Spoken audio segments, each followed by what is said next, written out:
बहुत समय पहले की बात है। एक राज्य था, शक्तिशाली, समृद्ध और अपराजेय। उसके वैभव की गूंज दूर दूर तक फैली हुई थी। उस राज्य के राजा वीर, बुद्धिमान और न्यायप्रिय थे। वे जब भी युद्ध के मैदान में उतरते, विजय उनका अभिषेक करती। जहां भी वे जाते, वहां उनका ध्वज गर्व से लहराता। राजा की 7 रानियां थीं, लेकिन कोई भी पुत्र जन्म नहीं दे सकी। एक दिन निराश और व्यथित राजा एक तपस्वी साधु के पास गया और रोते हुए पूछा, बाबा, मुझे पुत्र क्यों नहीं होता? साधु ने ध्यान लगाया और गंभीर स्वर में कहा, राजन, आपके भाग्य में पुत्र योग नहीं है। राजा की आंखों में आंसू आ गए। कोई उपाय तो होगा बाबा। साधु ने कुछ क्षण ध्यान किया, फिर कहा, एक उपाय है। वन में जाओ और ऐसा आम का पेड़ ढूंढो जिस पर 7 आम एक ही गुच्छे में लगे हों।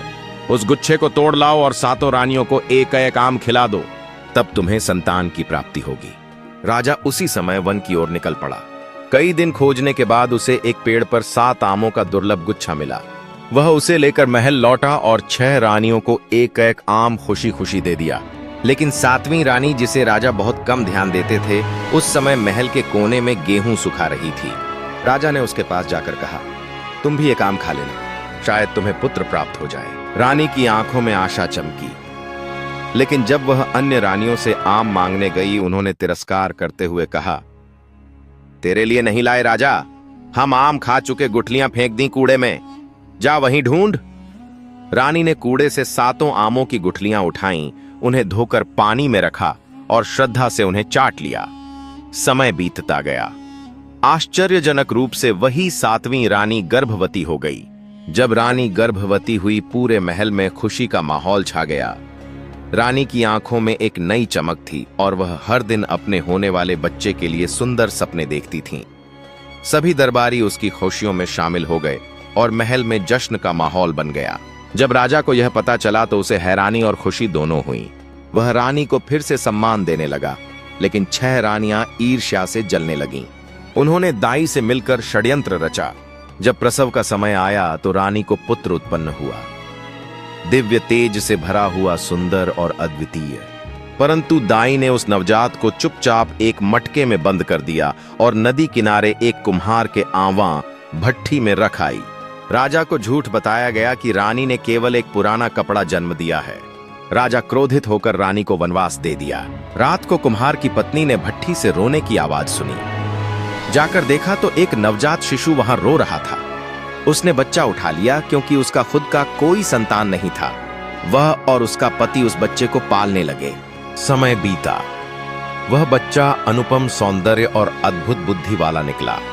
उसने लकड़ी का एक घोड़ा बनाया और रोज एक ही बात कहता, घोड़ा कठ घोड़ा, पापा के तालाब का पानी पी लो। उसकी मासूमियत और कल्पना ने पूरे गांव में खुशियां भर दी। हर कोई उस बच्चे की अद्भुत प्रतिभा और मासूमियत की तारीफ कर रहा था। यह बात राजा के कानों तक पहुंची। उसे आश्चर्य हुआ कि यह बालक उसके तालाब को पापा का क्यों कहता है।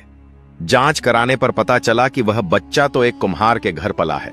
उधर षड्यंत्री रानियां डर गईं, कहीं यह राज खुल न जाए। उन्होंने फिर से राजा को भड़काया और बच्चे की बलि देने का षड्यंत्र रचा। सेनापति को आदेश मिला, बच्चे को जंगल ले जाकर मार डाले। परंतु जब सेनापति ने उस बच्चे की आंखों में देखा तो उसका हृदय कांप उठा। उसने सोचा, ऐसे दिव्य बालक को कैसे मारूं, पर भय के कारण उन्होंने बालक की हत्या कर दी और जंगल में दफना दिया। कुछ समय बाद उसी स्थान पर एक दिव्य फूल का पौधा उगाया।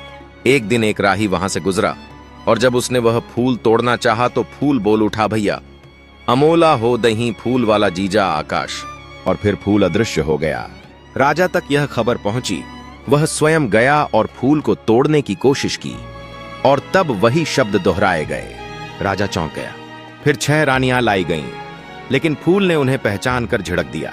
अंत में 7वीं रानी, जो अब तक जंगल में रह रही थी, बिना पालकी के पैदल लाई गई। जब उसने फूल की ओर हाथ बढ़ाया तो फूल गाया, भैया अमोला हो, यही माई के कोख से जन्मल हई दही फूल वाला।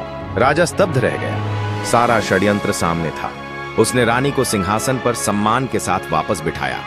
फिर एक अग्नि परीक्षा हुई। राजा, रानी और बेटा जलते अंगारों पर चले। तीनों सुरक्षित रहे। 6 रानियों को उनके अपराध के अनुसार दंड मिला। और उस दिन से वह दिव्य बालक उस राज्य का उत्तराधिकारी बना। मां की सूनी आंखें अब गर्व से भर आई हैं, जिसने अंधेरों में बेटे के लिए दीप जलाए थे।